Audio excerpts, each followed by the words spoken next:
You know, the Bible is unique.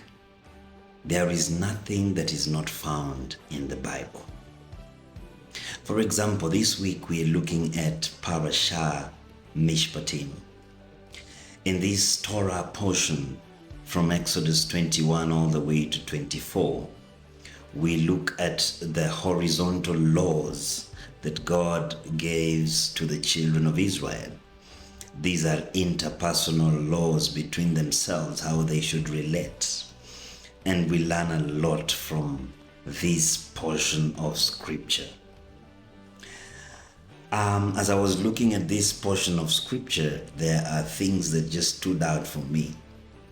And I told myself, maybe I just read them out to you. I can read to you at least 5 or 6 verses from this scripture, and maybe you could find something for you. You might be going through something in life, in your relationship with your husband, with your wife, with your workers, with your co-workers, with your employees and all that. And you might be wondering how to handle the situation with your neighbors and all that. All the rules of interpersonal relationship are found in the Bible. Let's look at Exodus 21. I will begin with verse 12. It says, anyone who strikes a person with a fatal blow is to be put to death. 13, however, if it is not done intentionally, but God lets it happen, they are to flee to a place I will designate. But if anyone schemes and kills someone deliberately, that person is to be taken from my altar and put to death. Imagine. Let's look at 17. Anyone who curses their father and mother is to be put to death. Wow. You see where the problem is? Have you been cursing your mother? 22, verse 22, if people are fighting and they hit a pregnant woman and she gives birth prematurely, but there is no serious injury, the offender must be fined whatever the woman's husband demands and the court allows. But if there is a serious injury, you are to take life for life, eye for eye, tooth for tooth, hand for hand, foot for foot, burn for burn, wound for wound, and bruise for bruise. My friend, don't injure a pregnant woman. This is scripture. 28, let me see. If a bull gores a man or a woman to death, the bull is to be stoned to death, and its meat must not be eaten. But the owner of the bull will not be held responsible. Inacio. If, however, the bull has the habit of goring and the owner has been warned, but has not kept it penned up, and it kills a man or a woman, the bull is to be stoned, and its owner also put to death. Wow. 33.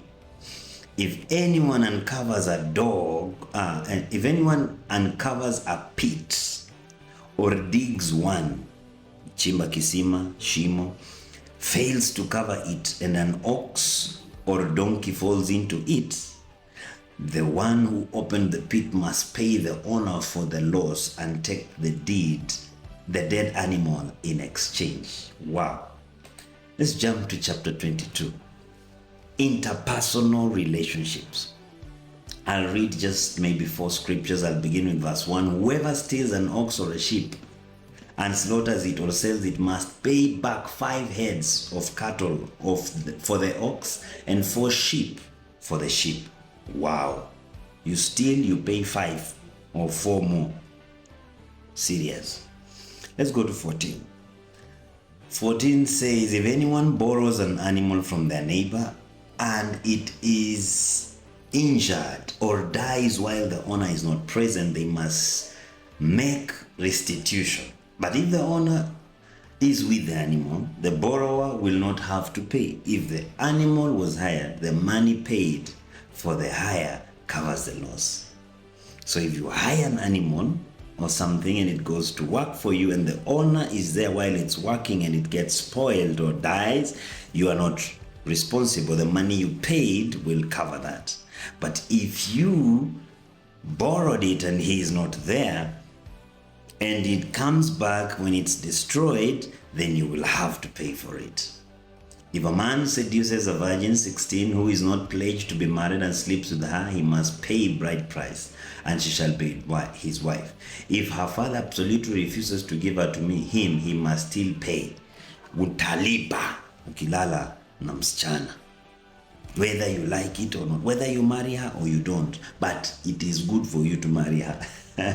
Let me read 2 more and then we can finish this. If you lend money to one of my people among you who is needy, do not treat it like a business deal. Wacha kulpea maskini pesa kama business deal. Charge no interest. If you are giving money to the poor, if you want to be righteous, if you want to stand on the right side of God, this is what he says: don't lend the poor, give them money. Don't lend them. If you take your neighbor's cloak as a pledge, return it by sunset. Ukichukua koti ya mtu umesema naendea harusi, rudisha before jioni.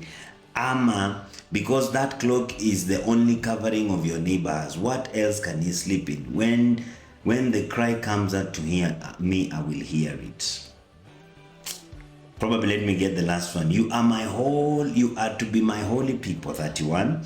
So do not eat meat of an animal torn by wild beasts. Throw it to the dogs. Now listen to me. All the rules of engagement between you and your neighbor, you and your wife, you and your children, you and your father and your mother, and somebody you did business with, somebody you're buying something from, somebody is buying something from you, any rule of engagement, interpersonal relationship, is found in Exodus 21 all the way to 24. I dare you today. Are you having trouble with loans? Are you having trouble with payment of things? Are you having trouble with your neighbor?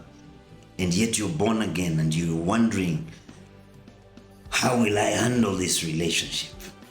Read the Torah. Until next time, thank you for watching Parasha, Mishpatim.